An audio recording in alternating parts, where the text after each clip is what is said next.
Bonjour Ramatou. Oui, bonjour, Andy. Oui, je rappelle qu'Afri Impact a le plaisir aujourd'hui de recevoir Ramatou Keïta, qu'on ne présente plus.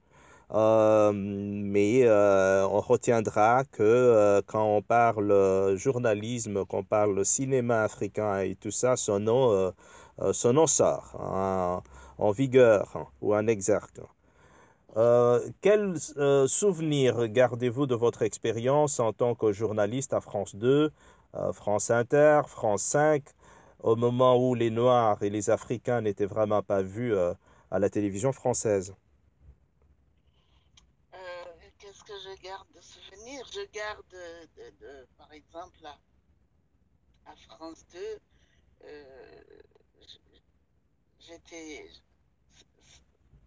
je veux dire, ça a été un bonheur de travailler avec Bernard Frapp, Mhm. de travailler dans cette émission.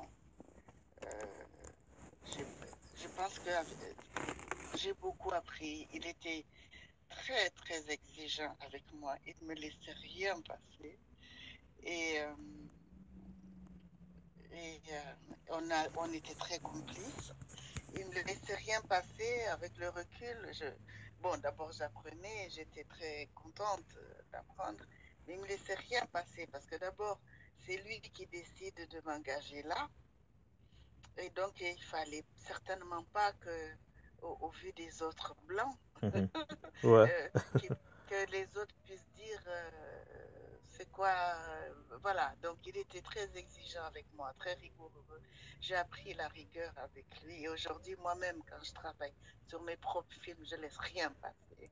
Mhm. Et ça, je le remercie tous les jours. Mhm. Maintenant, je garde aussi le souvenir de beaucoup de racisme autour, euh, de, d'hostilité. Mhm. Hein, euh, par d'autres. Maintenant, avec l'équipe, en gros, on s'entendait bien, mais il y avait d'autres émissions, il y avait d'autres équipes. Ouais. Et, euh, et je sais que, et même il me disait parfois, hein, mais je retiens un truc qui me faisait rire, il me Mhm. disait, tu sais, moi j'aime bien tes airs de princesse, mais tu fais attention, et les autres, ils n'aiment pas ça. Ouais.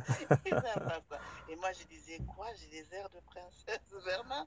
Il me Ouais. dit, mais tu vois comment tu marches? J'ai dit, mais quand je vais en vacances au Niger, on dit toujours comment tu marches là, Ouais. la tête baissée comme une blanche. Donc, je dis, maintenant, même ma tête baissée là, pour vous, ça fait princesse. Ouais. Ouais. Ben, Donc, je- on n'oublie pas que vous avez le sang de la dynastie Sundiata Keïta en vous, en fait. tout à fait, bien sûr, je suis issu de la plus ancienne dynastie du Sahel, bien sûr, celle de Sundiata Keïta, aussi de Askia Mohamed, l'Empire Sanhaï, aussi des royaumes Peul du Massina, bien Mhm. sûr. Bon, je pense aussi que, enfin, je sais pas, bon, voilà, pour les Blancs, j'ai des airs de princesse, j'ai des airs de princesse Ouais. qui apparemment devaient les énerver Ouais. parce que peut-être qu'ils pensent qu'on est tous des femmes de ménage Ouais. ou des hommes qui doivent balayer les trottoirs et puis moi je sais même pas faire le ménage, j'en ai jamais fait. Ouais, ben voilà, cette princesse africaine en 1993 s'éloigne de la télévision en tant que journaliste pour se retrouver, et pour ne pas vraiment la quitter, et elle y reste alors comme auteur de courts-métrages, telle Femme d'Afrique. Quel a été votre message à travers ce court-métrage, Femme d'Afrique, en fait? Femme d'Afrique, c'est une série de 26 minutes, de 26 documentaires de 26 minutes qui était diffusée sur les chaînes nationales en Afrique, ou en collaboration d'ailleurs parfois avec des chaînes de télévision nationales, on, on, on parlait de certaines femmes ou de certains rôles de femmes Mhm. dans la société. Bon, moi je ne peux parler que du Sahel parce que l'Afrique est vaste. Oui. Je dis toujours, c'est plus grand que l'Europe, on a plus de langues que l'Europe, on a plus de nations, Ah donc ouais. c'est très, très vaste. Et au Sahel, nous, on est des matriarcats et le rôle de la femme est central. Mhm. Nous, c'est l'islam. Bon, on est musulmans depuis à peu près 1000 ans. Ouais. C'est l'islam qui vient prendre une partie de notre pouvoir et puis Mhm. l'Occident vient l'achever parce que c'est des patriarcats. Hein. Ouais. Euh, Par exemple, vous savez, on peut pas, les gens ne se rendent pas compte. C'est les colonisateurs occidentaux qui viennent chez nous et qui empêchent aux femmes l'instruction. Mhm. C'est eux qui décident que les hommes vont dans leurs écoles et pas les femmes. C'est pas un truc africain, ça, de pas instruire, que Ouais. les femmes ne doivent pas s'instruire. Parce que chez eux, déjà, les femmes n'allaient pas à l'école. Mhm. Quand ils sont venus nous coloniser, leurs femmes étaient des boniches à la maison. Wow. Vous voyez, elles n'allaient pas à l'école, elles n'étaient pas instruites. Et quand ils sont venus chez nous, ils ont vu que les femmes avaient du pouvoir. Il y avait des reines, des chefs de guerre, des, trucs, des, des, des femmes instruites. Ils ont dit qu'une femme n'a pas droit à l'instruction. Mhm. Donc, ils nous ont empêchés d'aller dans leurs écoles. Mais l'instruction de la femme, l'instruction à la sahélienne, elle a continué. Parce que nos mères, nos grands-mères, elles savaient lire et écrire. Mhm. Elles allaient à l'école coranique, elles étudiaient un caractère arabe, puisque quand on est devenu musulman, à un moment, on a pris leur caractère, leur alphabet. Mhm. Elles étudiaient. Mais elles n'étudiaient pas le français ni l'anglais, parce qu'on Mhm. leur a dit les femmes ne vont pas à l'école. Et les femmes qui régnaient, les Blancs les ont descendues des trônes, et ils ont mis leurs frères en disant c'est un homme qui règne. Mhm. Mais ils ont fait ça, n'empêche que quand il y a une décision à prendre, les hommes revenaient le soir tard, trouver leur sœur pour, pour, euh, avoir, euh, euh, pour avoir comment dire, les directives. Parce que c'était la femme qui régnait Mhm. à ce moment-là. Mhm. Voilà. Donc, cette série de femmes d'Afrique montrait aussi, pour le côté du Sahel, le rôle des femmes, mais et bien que ces rôles ont été écrasés et par l'islam et par l'Occident, vous voyez bien que finalement, euh, c'est les femmes qui tiennent le continent sur leurs épaules. Hein. Wow, formidable. Voilà où vous gardez vos airs de princesse ou de reine, comme l'a dit l'autre. Votre film, Alessi, une actrice africaine, a été sélectionné au Festival de Cannes en 2005. Et votre dernier film, Zinaria, The Wedding Ring, lui a été sélectionné dans la catégorie film en langue étrangère à la 91e édition des Oscars hollywoodiens Oui, en il a été 2019. retenu pour, voilà, en 2019, Ouais, ouais, hein, ouais. il a été retenu pour le concours aux Oscars, Ah ouais, exactement, ouais. voilà. Au Best Foreign Language, oui. Ouais. Pour l'Oscar, meilleure langue étrangère, oui. Mhm. Et quels sont les messages à retenir de ces deux longs métrages et qu'est-ce qui fait leur succès à vos yeux? Alors, j'allais dire ce qui fait leur succès, c'est le talent. Ben ouais, ben c'est sûr. Et les airs de reine, nos princesses, bien sûr aussi. Hein. Alors, le premier, Alessi raconte l'histoire des pionniers du cinéma africain. Mhm. En fait, je pense que ce que je raconte dans mes films, c'est des histoires qui me tiennent à cœur. Mhm. Voilà. D'abord, je ne fais pas de films pour plaire à qui que ce soit. Mhm. OK? Voilà. Donc, je ne vais pas faire des films euh, pour plaire à mettre dans des clichés Mhm. qui vont plaire, etc. Non, moi, je fais des films qui me tiennent je raconte des histoires qui me tiennent à cœur et que je trouve il y a un trou, il y a quelque chose qu'on n'a pas raconté. Donc, sur les pionniers du cinéma africain, c'est que moi, quand j'étais petite, je me souviens qu'au Niger, il y avait des gens qui traînaient dans les rues, ils faisaient des films. Je me souviens qu'ils se faisaient insulter parce que faisaient des films, les gens n'aimaient pas ça. Mhm. Je me souviens que quand j'ai été un peu plus grande au collège, on avait un ciné-club. À ce moment-là, on voyait leurs films. Mhm. Et puis quand j'ai été encore un peu plus grande, j'étais journaliste et ils avaient disparu. Donc un jour, j'ai dit que je vais quand même aller voir ce qu'ils sont devenus, ces gens-là. Moi, je me souviens de ces gens-là, ils ont quand même existé. Ouais. Donc je suis allée les chercher et c'est comme ça que j'ai pu découvrir déjà d'abord que le Niger était premier pays d'Afrique à avoir une industrie de cinéma. Ok. Voilà. Donc, moi, je vais chercher des gens dont je me souvenais vaguement quand j'étais petite et je découvre qu'ils sont le premier pays à avoir une industrie de cinéma, hein. C'est-à-dire en dehors de l'Égypte, parce que l'Égypte commence le cinéma au début du XXe siècle. Je crois qu'en 1906 déjà, il y avait des films égyptiens. Mais sinon, le reste de l'Afrique, on commence autour des années 60, c'est autour des indépendances. Ouais. Comme si il y avait quelque chose entre la libération et la création cinématographique, parce que c'est les années des indépendances. Mhm.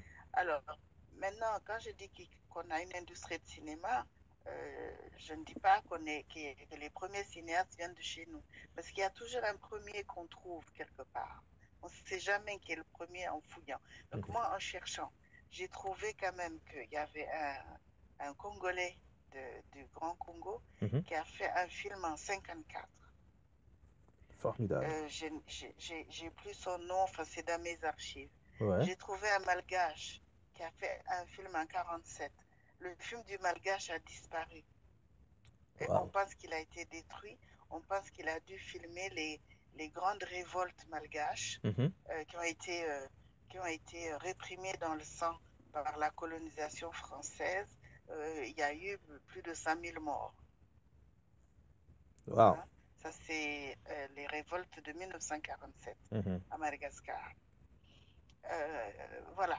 Donc après, il y a pas longtemps d'ailleurs, on a trouvé, donc je dis en dehors de l'Égypte, je ne sais plus dans quel pays, il y a eu un film en 1917, quelque chose comme ça. Donc que quelqu'un ait fait des films avant, on peut toujours, on ne sait jamais. Ouais. Mais que ce pays, le Niger, a créé une industrie de cinéma parce que dans les années 60, donc on avait nos distributeurs, on avait nos salles de cinéma, nos exploitants de salles, nos salles de montage, nos réalisateurs, nos techniciens. Et il y avait, alors parfois on prenait des techniciens étrangers, et il y avait le pays qui finançait le cinéma euh, avec souvent des coproductions ou bien des aides aussi de deux pays en particulier, les États-Unis et la France. Voilà. Et d'ailleurs, le FESPACO, le premier FESPACO Ouais. et le premier Yenanga a été attribué à un cinéaste nigérien qui s'appelle Omar Ganda. Mhm. Et le film s'appelle Le Oiseau Polika. Mhm. Omar Ganda est mort, il devait avoir entre 40 et 45 ans quand il est mort. Mhm. Voilà. Et d'ailleurs, je dis que l'expert, l'ex, l'ex, comment on dit, l'expérience de vie, non, Ouais. L'expérience, oui. non, c'est pas l'expérience de vie. Vous Quand on venez dit, parler de l'expertise? euh, comment on appelle ça, c'est pas, on dit, quand on fait les calculs de voir la longévité, euh, enfin la longévité en tout cas de vie du cinéaste africain, Ouais. elle est très courte. Ok. Hein, Je est vois. très courte. On n'a pas de longue vie dans le cinéma africain apparemment, Mhm. parce que je crois que ça doit être à moyenne 40-45 ans, parce que ils meurent tous jeunes, hein. Ils meurent de ne pas Mhm. pouvoir faire de film. Mhm. Regardez Djibril Diop Mambéty, qui est magnifique cinéaste, il est mort à 52 ans. Ouais, triste. Il a fait, il a fait deux ou trois chefs-d'œuvre. Euh, Idrissa Ouedraogo, il n'y a pas longtemps, il est mort, il Ouais. avait à peine 60 ans. Oumar Ganda est mort, il avait entre 40 et 45 ans. Charles Mensa est mort, il avait 62 ans, Mhm. le Gabonais. Vous voyez, c'est. Et à un moment, j'ai dit, ben, ces gens sont morts de ne pas pouvoir faire de film. Mhm. Voilà, donc ça c'est Alessi. Je ne sais pas si je réponds à la question. Les deux films, voilà. Ouais. Bon, Zinaria. entre les deux, j'ai fait quelques films.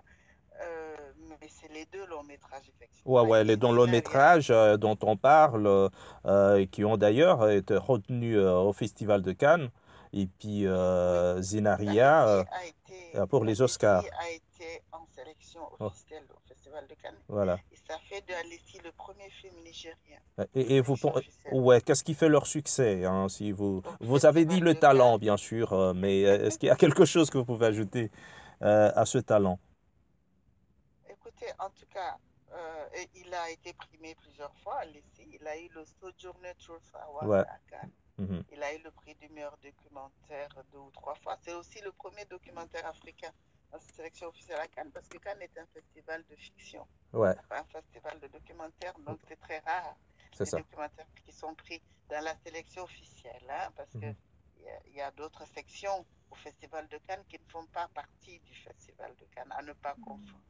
Et puis, Alessi a été aussi en sélection à la Berlinale. Mhm.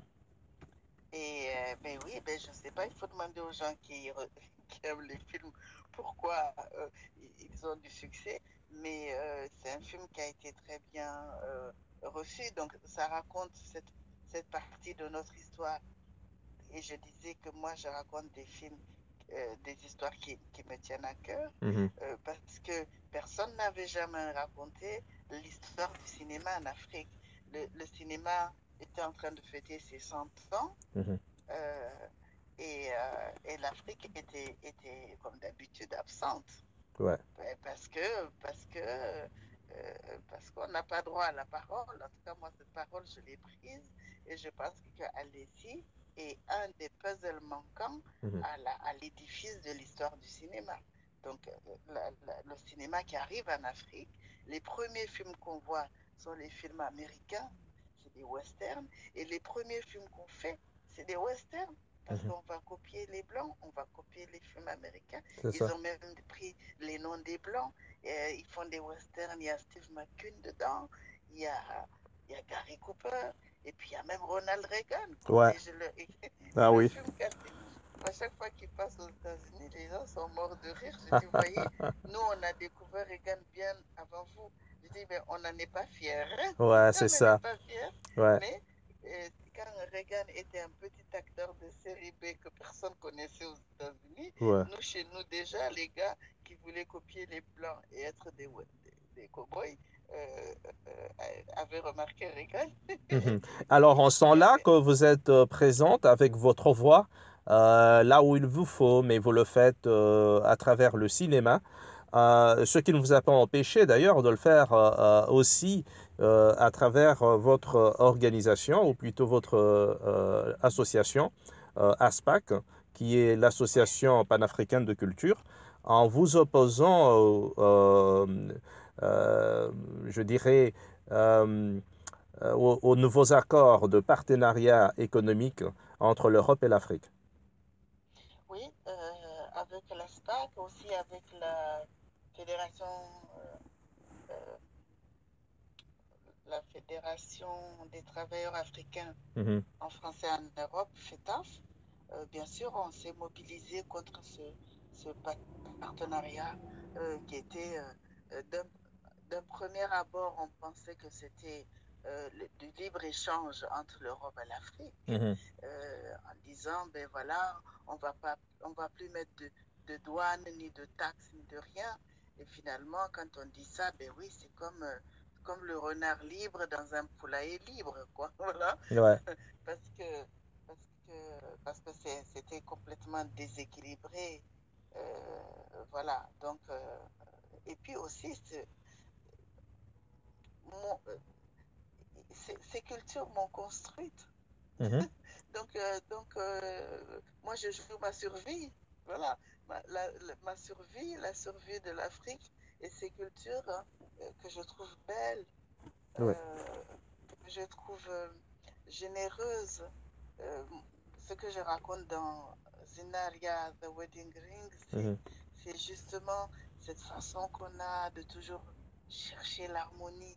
Ça ne veut pas dire qu'on y arrive, mais Mhm. en tout cas, c'est le but.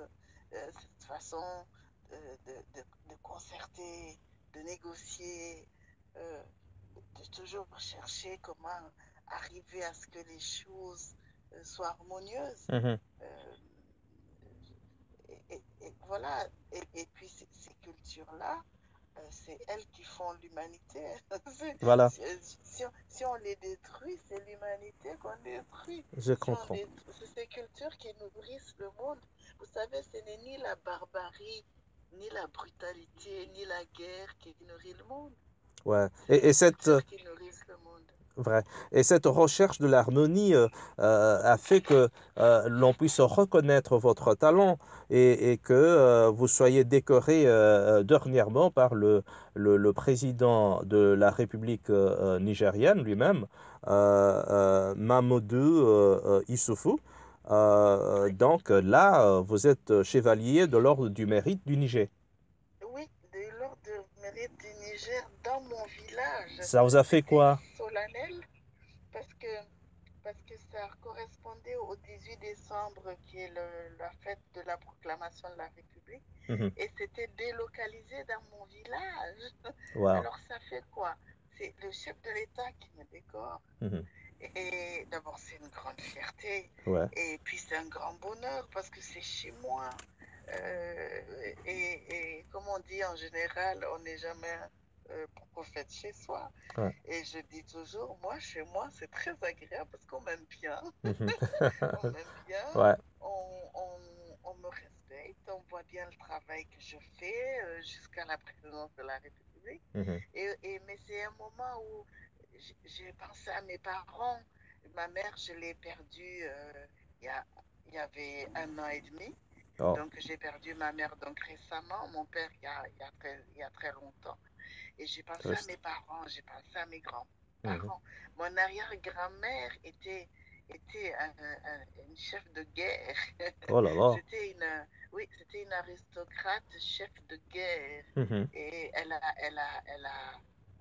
s'est battue avec son armée contre plusieurs invasions, dont les invasions coloniales, Mhm. dont les invasions de certains voisins. Et son nom est très connu dans la région. Et donc j'ai pensé à tout ce monde-là et je me suis dit, mais finalement, j'ai pas perdu le fil, même si je suis allée dans les écoles occidentales, Ouais. même si je suis allée étudier en Occident, même si je suis rentrée dans la culture occidentale, même si elle n'est pas la mienne, je la connais quand même, je parle des langues occidentales aussi, et Mhm. bien je n'ai pas perdu le fil parce que c'est là, dans mon village, que le chef de l'État vient me décorer, donc me reconnaître, moi, parmi les miens. Et Voilà. ça, c'était agréable. Ouais. Je ne suis pas perdue. Comme Et on cette, dit chez nous, eh ben, ceux qui voyagent parfois, ceux qui partent, ouais, ils sont perdus. vous Non, moi, je avez, ne suis pas vous perdue. n'êtes pas perdu. Et vous avez cette façon de raconter des histoires, cette façon de vous en rappeler, de vous en souvenir et de partager cela avec les autres. Et dernièrement, vous êtes à New York pour le Storytelling and West African Cinema at Oui. the Met. Vous allez raconter des histoires également ou c'est autre chose? Alors, c'est à travers. Le Met organise une grande exposition sur les empires et les royaumes du Sahel de l'Ouest. Mhm. Et c'est bien qu'il précise Sahel de l'Ouest parce que le Sahel, ça part de l'Atlantique à la mer Rouge. C'est toute une bande géographique comme ça, à la lisière du Sahara.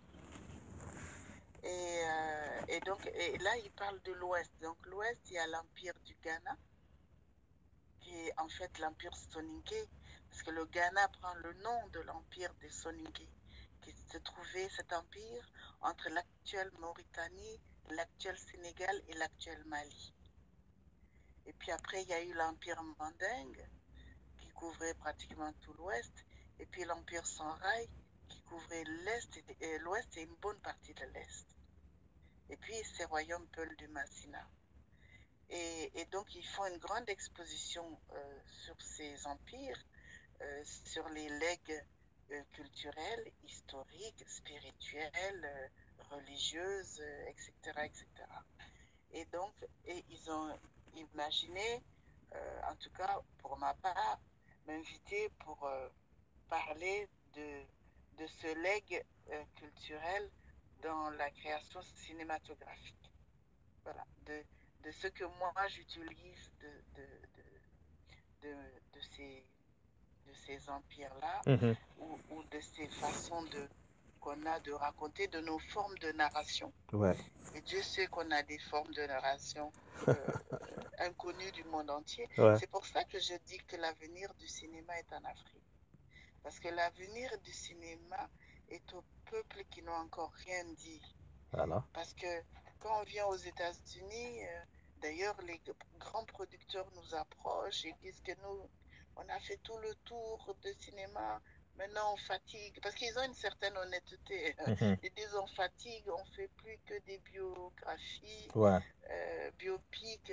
Qu'est-ce que vous avez à nous apporter? Ben, parce que là on n'a pas défriché. Hein. Il y a des formes de narration qui sont inconnues du monde entier. Il y a des histoires incroyables à raconter. Et donc là, je suis invitée au Met par rapport à cette exposition pour, pour parler de... Et c'est vrai que je prends beaucoup de ces cultures-là, parce que c'est ça qui est mon authenticité, comme on dirait chez vous. Ah oui. C'est ça qui est mon authenticité, parce que si c'était pour copier les autres, d'abord, c'est idiot, puisque les autres ont déjà leur forme, leur façon de faire, et puis c'est odieux de courir derrière eux, il faut être soi-même. C'est Et ça. mon authenticité, c'est cet apport-là.